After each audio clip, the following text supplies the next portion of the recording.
programımıza katıldığınız için hepinize teşekkür ediyorum. Ben gazeteciler gününüzü canı gönülden kutluyorum. Gerçekten maddi olarak ben emeğinizin karşılığının olacağına inanıyorum. Haksızlık yapmadan doğru bir şekilde, vicdani bir şekilde hem eleştiri haklarını kullanabilmeleri hem de doğru dürüst geleni herkes bizi kucakladı. Çok memnun kaldım. Seçim çalışması yapmış, saha araştırmaları yapmış, saha analizleri yapmış bir kardeşinizim. Hazine Genel Müdürü bir ekiple buraya geldi. 3 pilot il seçmişler. Diyarbakır, Erzurum ve Ağrı. Bu 3 ilde 2021'in sonuna kadar büyük yatırımlar yapacaklar. Halka dokunan yatırımlar yapacaklar. Et entegre tesisi bunun içinde arkadaşlar. Dolayısıyla büro kuruyorlar buraya. 2 defa da geliyorlar. Dün de aradılar, dokümanlar istediler. Ağrı'da büro kuruyor Merkez Bankası ve Hazine. Ağrı'ya özel bir ilgi, özel bir alaka, özel bir önem verilecek ve ayın 21'inde 21 Aralık'ta ilana çıktı. Ahır projemiz temeli atılıyor. İvedilikle bitirilecek. Dolayısıyla şehrin içindeki bütün ahırları biz şehir dışına Balolu, Keşiş yolu üzerindeki araziye taşıyoruz.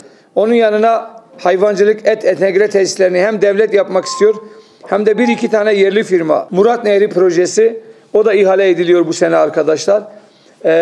Orada da köprünün köprüyü merkez olarak kabul edersek her bir 4 tarafı 2,5 kilometre, 2500 metre uzunluğunda bir proje yapılıyor. Yıllardır 100. yıl kentsel dönüşüm 100. yıl mahallesi Bakanlar Kurulu'nda geçmesine rağmen bugüne kadar herhangi bir şey yapılmamış.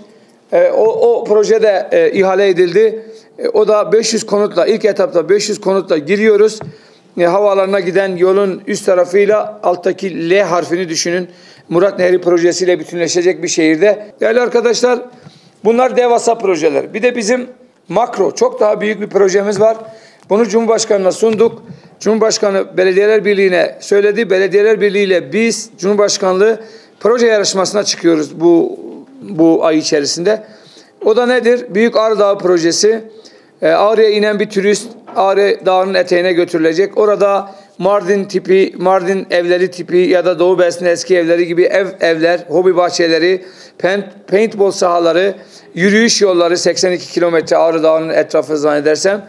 Orada yürüyüş yolları, 2 tane çok önemli kayak pisti, 4000 metreye devasa Nuh'un gemisi, ondan sonra oraya teleferikle çıkışlar, orada bulunan bir helikopterin çok zenginleri o dağa götürüp orada o 4000 metredeki kafelerde dünyanın sayılı belki marka kafeleri orada olacak, şube açacak. Teleferikle insanlar oraya götürülecek.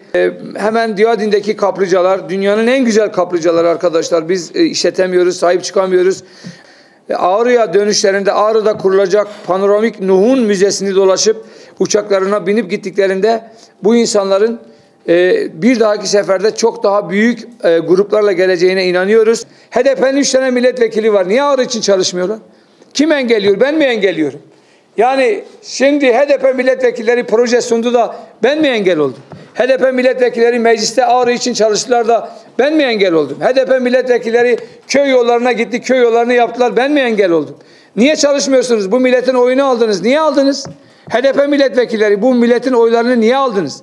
Bakın Ekrem Bey çalışıyor. Ekrem Bey bir kişidir, siz 3 kişisiniz. Niye Ekrem Bey çalışıyor, niye siz çalışmıyorsunuz?